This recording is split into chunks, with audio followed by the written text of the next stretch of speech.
ആസിഫിൻ്റെ അവൻ ഈസി ആയിട്ട് ബിഹേവ് ചെയ്യണ കാണുമ്പം എനിക്കങ്ങനെ പറ്റാറില്ല.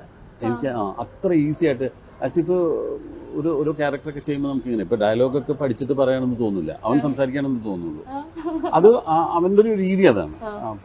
അപ്പോൾ ഞാൻ എൻ്റെ മോനോടൊക്കെ പറഞ്ഞത് അങ്ങനെ പഠിക്കാതെ നമ്മളെന്താണോ അതേപോലെ വളരെ ഈസി ആയിട്ട് ബിഹേവ് ചെയ്യുന്ന പോലെ അഭിനയിച്ചാൽ പെട്ടെന്ന് ഇമ്പ്രസ്ഡ് ആവും.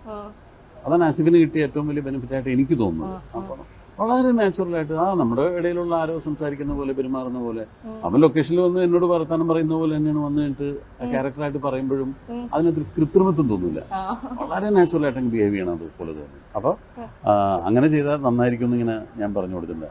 അപ്പോൾ ഞാനത് ഇങ്ങനെ മോനോട് പറഞ്ഞു. മോൻ ഇന്റർവ്യൂവിൽ പറഞ്ഞതും എനിക്കറിഞ്ഞുകൂടാ, ഞാനങ്ങനെ പറഞ്ഞതും കണ്ടിട്ടില്ല. എന്നെ ആസിഫ് ഒരു ദിവസം സെറ്റിൽ വന്നിട്ട് അങ്ങ് ഭയങ്കര ഹഗ് ചെയ്തു. സാധാരണ വന്നു കഴിഞ്ഞാൽ അവനിങ്ങനെ ഹഗ് ചെയ്യും. എൻ്റെ അടുത്ത് പറഞ്ഞു, ഇക്ക എന്നെ എല്ലാവരും വിളിച്ച് ചോദിക്കുന്നത് സിദ്ദിഖ് മോനോട് പറഞ്ഞിരിക്കുന്നു ആസിഫ് അലിയെ പോലെ അഭിനയിക്കാൻ. അപ്പൊ എനിക്ക് എന്തൊരു മൈലേജ് ആയെന്ന് അറിയാവോ അവനിങ്ങനെ. അപ്പോഴാണ് ഞാനത് അറിയുന്നത് ഇവനിങ്ങനെ ഇന്റർവ്യൂവിൽ പറഞ്ഞു എന്നുള്ളത്.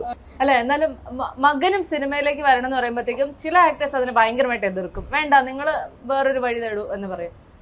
എന്താ സിദ്ദിഖ് എന്തായിരിക്കും മോനോട് അങ്ങനെ ആദ്യമായിട്ട് വന്ന് പറഞ്ഞപ്പോ ഒരു റെസ്പോൺസ് കൊടുത്തത് എന്തായിരുന്നു?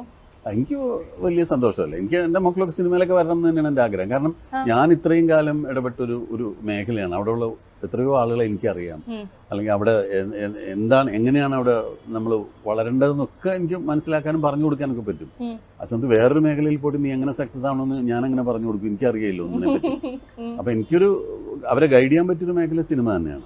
അതുകൊണ്ട് ഈവൻ ഷഹീൻ ആദ്യമൊന്നും അങ്ങനെ വലിയ താല്പര്യം കാണിച്ചിരുന്നില്ല. ഷഹീൻ +2 കഴിഞ്ഞപ്പോൾ അവന് ആനിമേഷൻ പഠിക്കണമെന്ന് പറഞ്ഞിട്ട് അവൻ UK പോയി, ലണ്ടനിലാണ് 3 കൊല്ലം പഠിച്ചത്. അത് കഴിഞ്ഞ് തിരിച്ച് നാട്ടിൽ വന്നതിന് ശേഷം എപ്പോഴാണ് ഇതിനോടൊരു താല്പര്യം ഉണ്ടെന്ന് മനസ്സിലാക്കുന്നതും പിന്നീട് പത്തേമാരി എന്ന് പറഞ്ഞ സിനിമയിൽ അഭിനയിക്കുന്നതൊക്കെ. അപ്പൊ എനിക്കത് വലിയ സന്തോഷമുള്ള കാര്യമാണ്. നായകൻ വരെ വരട്ടെ. നമ്മളിപ്പോ ചില സിനിമ ലേലം, വാത്സല്യം അങ്ങനെയൊക്കെയുള്ള സിനിമകളുടെ എടുത്തു കഴിഞ്ഞാൽ കടവനെയും കാണുമ്പോൾ ആരാണേലും ഇരുന്ന് കരയുമല്ലോ. ബിക്കോസ് കരയാനുള്ള ക്യാരക്ടറും കരയാനുള്ള ഡയലോഗുകളൊക്കെ ഇഷ്ടംപോലെ അതിനകത്തുണ്ടല്ലോ. ഈ സിനിമകളൊക്കെ കാണുമ്പോഴത്തേക്കും ഈ കരഞ്ഞ നടൻ എന്താ തോന്നാറുള്ളത് നമ്മുടെ ആ ക്യാരക്ടർ കാണുമ്പോഴത്തേക്കും? കുറച്ചുകൂടെ നന്നായിട്ട് കരയിപ്പിക്കാമായിരുന്നു എന്ന് തോന്നും. അല്ലാതെ അതൊക്കെ ഡബ് ചെയ്യുമ്പോഴൊക്കെ നമുക്ക് ഡബ് ചെയ്താലും മതിയാവില്ല. ഇതായിരിക്കുമോ ഈ പുരുഷന്മാർ കരയുന്നത് എപ്പോഴും പെട്ടെന്ന് ആളുകൾ കൂവാനും ചിരിക്കാനും സാധ്യതയുള്ളൊരു, പെൺകുട്ടികൾ കരയുന്ന പോലല്ല. ആണുങ്ങൾ കരയുന്ന കാണുമ്പോൾ കണ്ടു നിൽക്കുന്നവർ പെട്ടെന്ന് ചിരിക്കും. ആ ചിരി വരരുതല്ലോ. ഇപ്പൊ ലേലത്തിലെ ഹുസൈൻ കരയുമ്പോഴും വാത്സല്യത്തിലെ അനിയൻ കരയുമ്പോഴും ആളുകൾ ചിരിക്കരുത്. അപ്പൊ അത് ചിരിപ്പിക്കാതെ എങ്ങനെ കരയണം എന്നുള്ളതിനെ പറ്റിയുള്ള വേവലാതിയായിരിക്കും കൂടുതലും. എന്റെ ചേട്ടാ, എന്നാൽ ഇത് എങ്ങനെ സാധിക്കുന്നത്? അതായത് ഈ വേഴ്സറ്റൈൽ ആക്ടർ എന്ന് പറയുന്ന വേർഡ്